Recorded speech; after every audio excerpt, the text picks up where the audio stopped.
Hello everybody and welcome back to more Fallout New Vegas Old World Blues DLC. Okay, what I'm gonna do today is I'm gonna go around and talk to the doctors, which is something that I should have done before, but I honestly just didn't want to because I was just so sick of talking when I first came here. Like, that conversation was so long. I just did not want to talk anymore.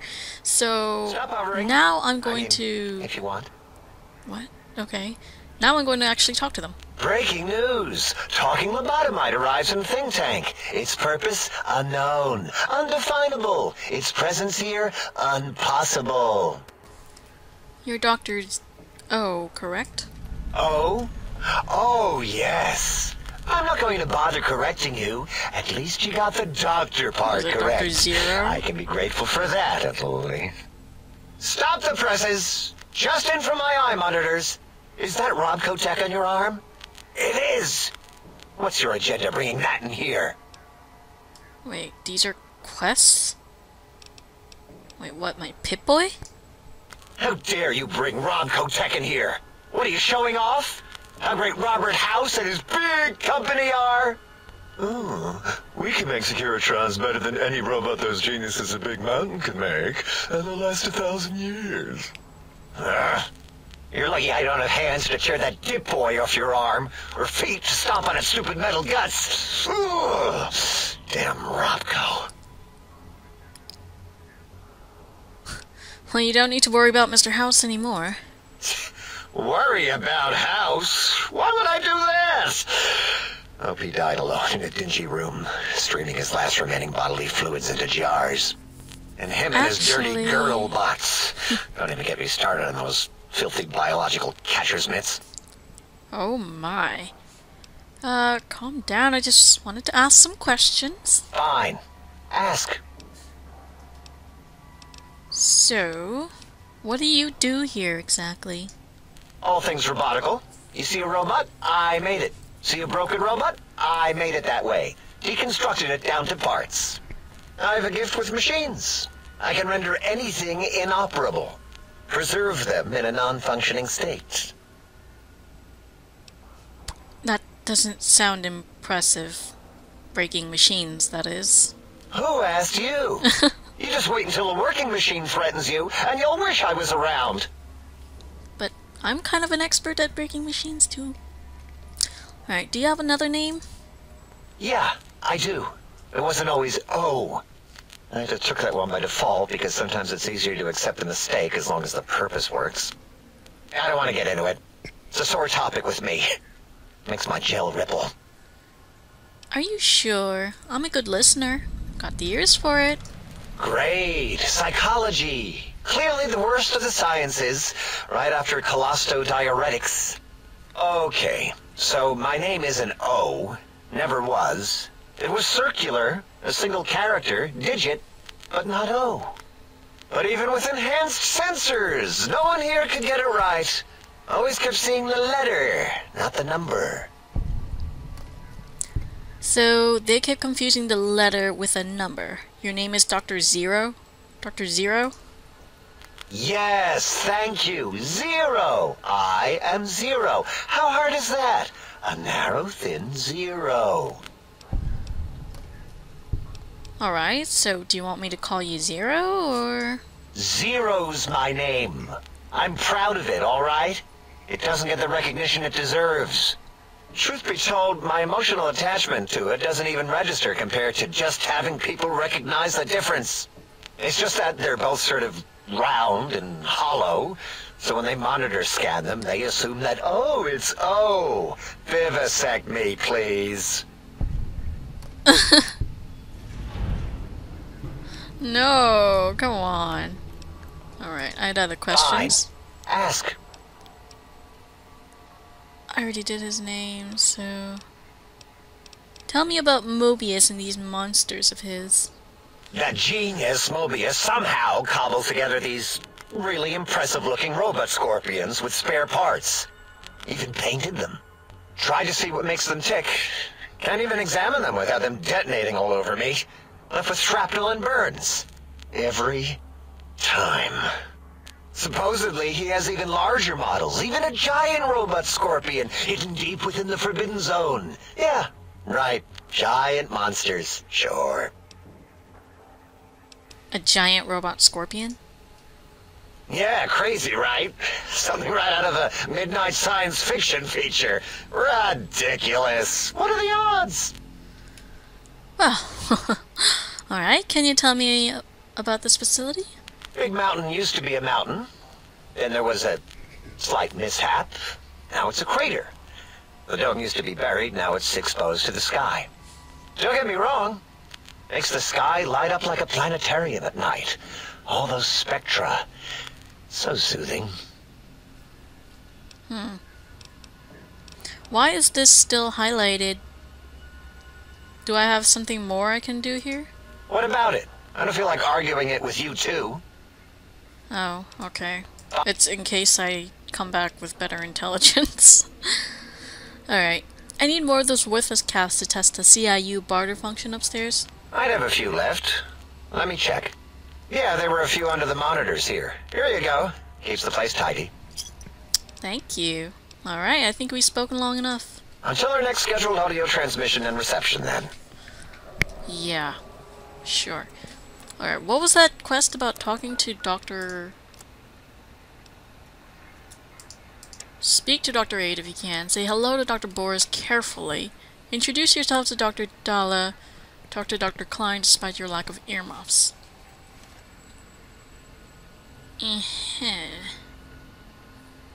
Alright, you next. Dr. Dalla. You are an unusual specimen to so boldly walk into the mighty expanse of the think tank. You're too Fearless close. and proud as a teddy bear.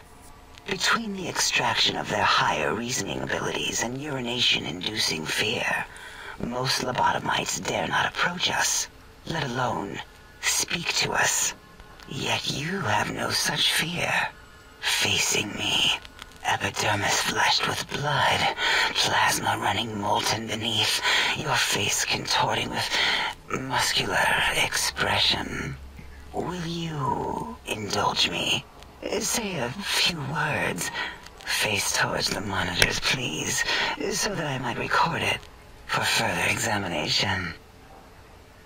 Okay.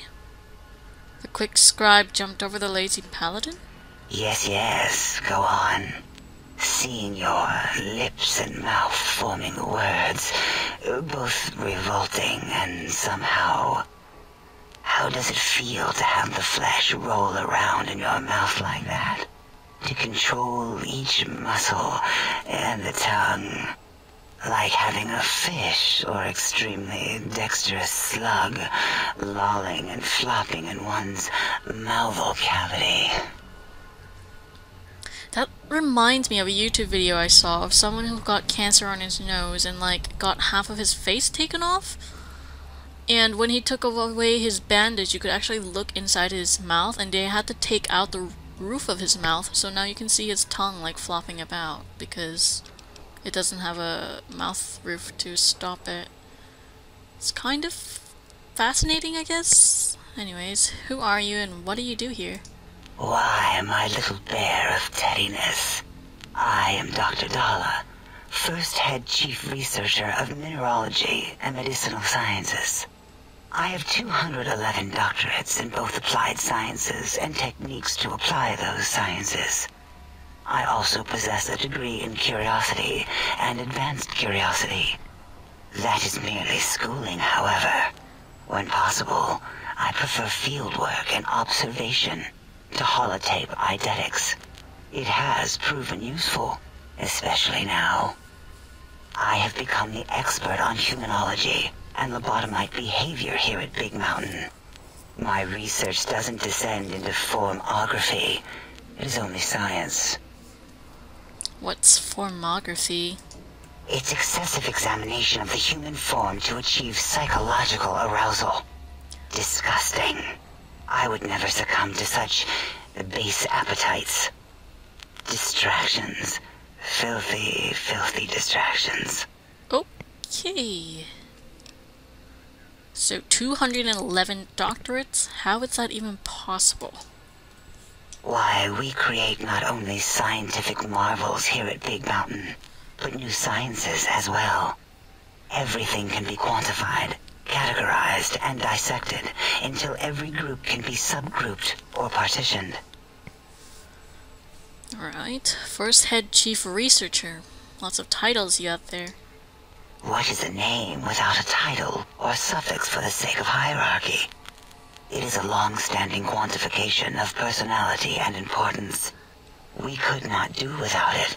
Surely you must be aware of the gravity of such attached appellations, just as surely as you must have a title. I'm sometimes called a courier. Oh, a mailman. A delivery man. Someone who takes parcels from place to place using their primitive feet or similar conveyance. You are the second one I've met in recent times. Very different specimens. There was another courier? Of course. You must have met others in your travels. This one had met other couriers too, although it sounded as if he hadn't met the correct one. He asked us all many questions, and then he asked a most perplexing one. We had to segment the event out of our memories for safety. What? What was the question? I do not know, nor should we try to access it. Perhaps Klein has the logs. My evaluation would be to let your own curiosity go. I do not think that Klein remembers the conversation as being satisfactory. Alright. Why did you remove my brain, and how? Oh, removing it is a simple procedure. Well, except the complications it can cause to the heart and spine. But once the heart and spine are gone, no trouble at all. Clamp the subject down. One laser incision around the skull. Crack, snip, done. The brain is finally free of the skin envelope, which is then kept automated for cleanup duties around Big Mountain. Lobotomites. With you, however, something is definitely wrong. We've never had a lobotomite who kept speaking after being forcibly lobotomized. I am relieved the pacification field is working. If it didn't, I would broadcast some concern to my colleagues about safety protocols. But how am I still talking and walking around? That is a good question. My theory is that the Tesla coils in your brain pan are still connected to your brain somehow. It really could be anywhere. Brains are a lot smarter than most researchers give them credit for. We still have your spine and heart. If you were to somehow find your brain, wherever it sloped off to, you could humanically reduce yourself again. Right. I feel strange in here. Peaceful, but on edge. It is the pacification field emitters that are broadcasting into the emptiness of your skull. Without a brain, your aggression is suppressed in here. Is there any way to shut it off? Why would you want such a thing? You might surrender to your hormones and commit primal aggression on me, on us, again and again. Then I would have to return the favor, activating my vivisectors and gently lobotomizing you from behind. Not something I would relish doing. No, the only way to circumvent the field is to have a brain, and we extracted that like we do all the lobotomites here. Interesting. So if I went and got my brain, I could come in here and shoot all of you? Is that what you're saying? Alright, well, I had other questions. An interrogation? How fascinating. Please begin.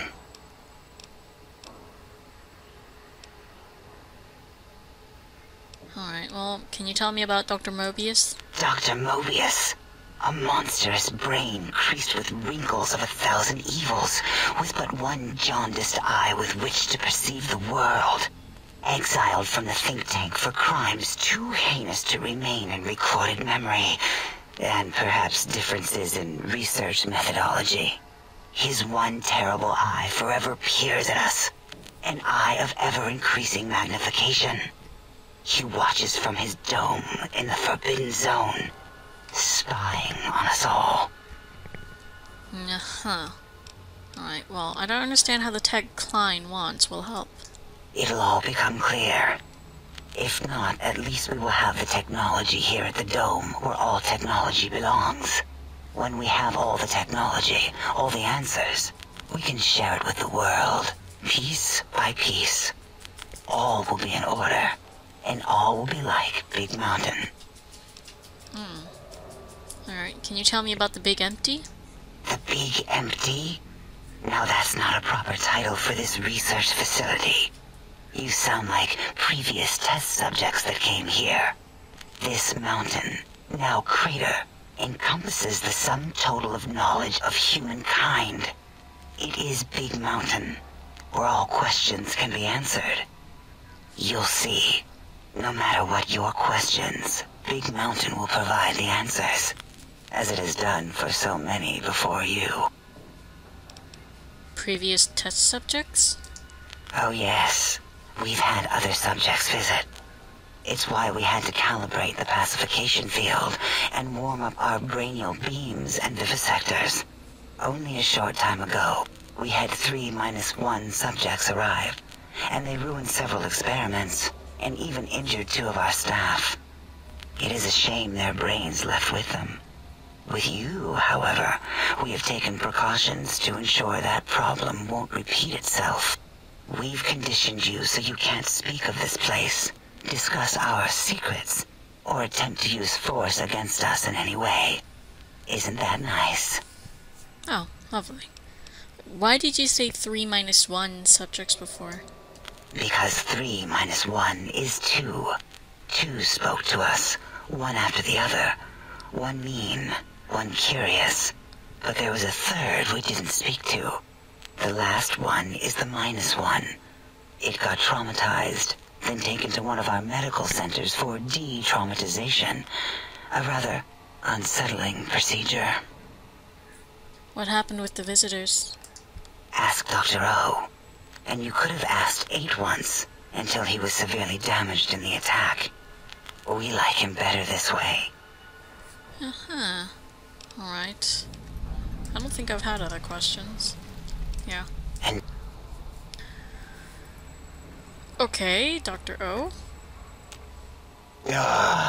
Predictable. The lobotomized specimen returns. Its purpose? Repetition. Chances of success? High. I heard you and 8 were attacked by previous visitors. I don't like to talk about it. 8, he can't talk about it. They fried his voice module. Something good. It wasn't all the visitors, though. Only one of them got out of control. He's the one that took control of Little Yangtze, our old human farm. What? Tell me what happened. This human, I can't believe it. He broke out of the think tank in seconds.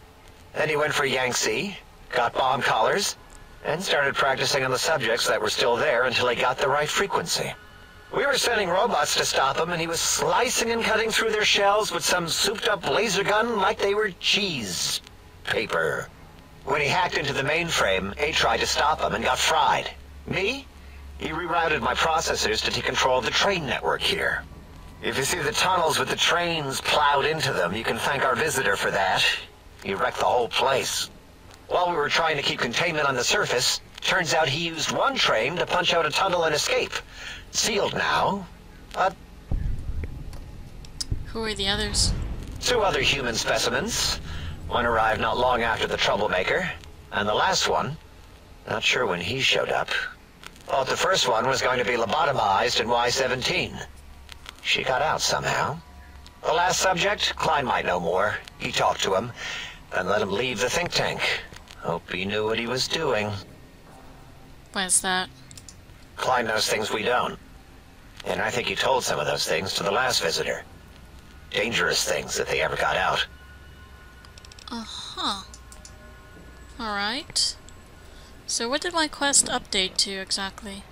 Ask Dr. Klein about the conversation he had with the last visitor to the Big Empty. Get to the bottom of Dallas' biological fascination. Oh my. Wait, does this actually have, like... Oh, am I supposed to just talk with her? But I can't, can I? Oops. I can't because my intelligence thing is not good enough. Alright. Well, we're gonna leave him for last. Hello, Dr. 8. Oh god, you're gonna be a joy to talk to. Can you speak? Do you understand me?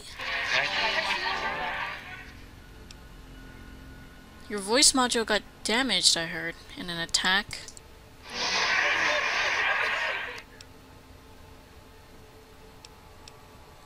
That's, it's too bad. Or good, or something.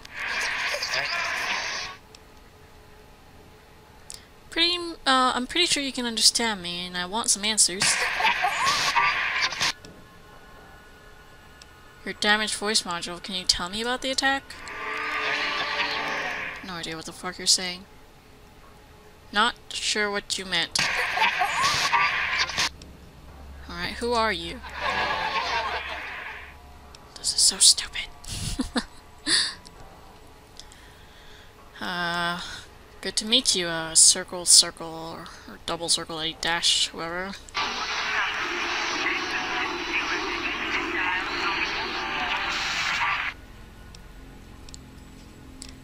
Is there any point in talking to him, really? Do you know anything about Dr. Mobius or the Forbidden Zone?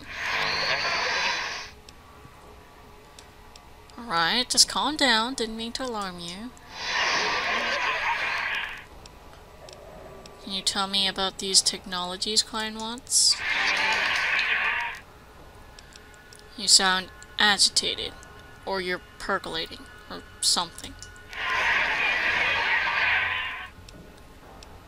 Wait, after listening a bit, that's Robco Termalink protocol you're broadcasting, right?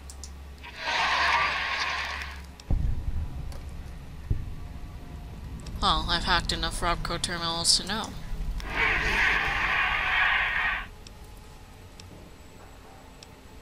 Well, the code's got some problems, I'm not arguing that.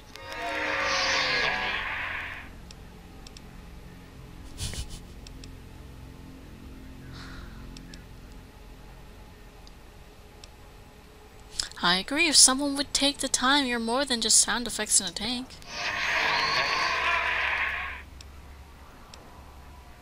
If that's Robco Termalink protocol, doesn't that mean it can be hacked?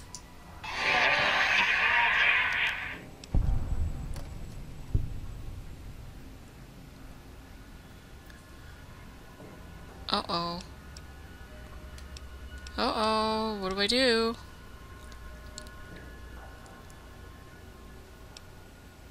It'll only take a second to violate your rights and make your voice mine.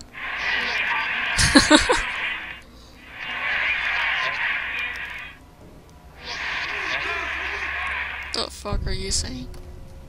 I've lost karma! Alright, let's see what you have. I'll take these energy cells. And some microfusion cells. Now unlock your room, I want what's in there. And lastly, if I ever need you to blindly agree with me, you will. Understood? I know it won't work on attack protocols. Still, I may need someone on my side in a debate. You really don't have a choice. And thanks for the gear. Let's see. Got the emitter fully upgraded. I don't know what you're saying.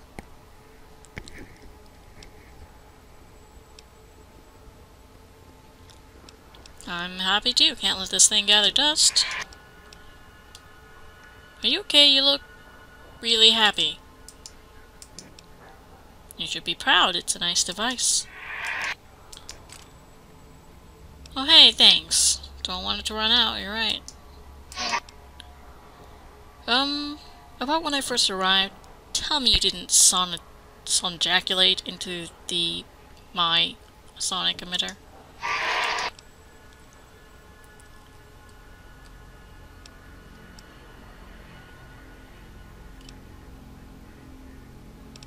Well, there had to be some other way to fire it up. Can we at least talk it over next time? Now that we know each other better, can you tell me about the sonic emitter? No idea what you're saying. Really? Huh. No, I've been there. Higgs Village, right? Your house is there? So there's an emitter code in your house in Higgs.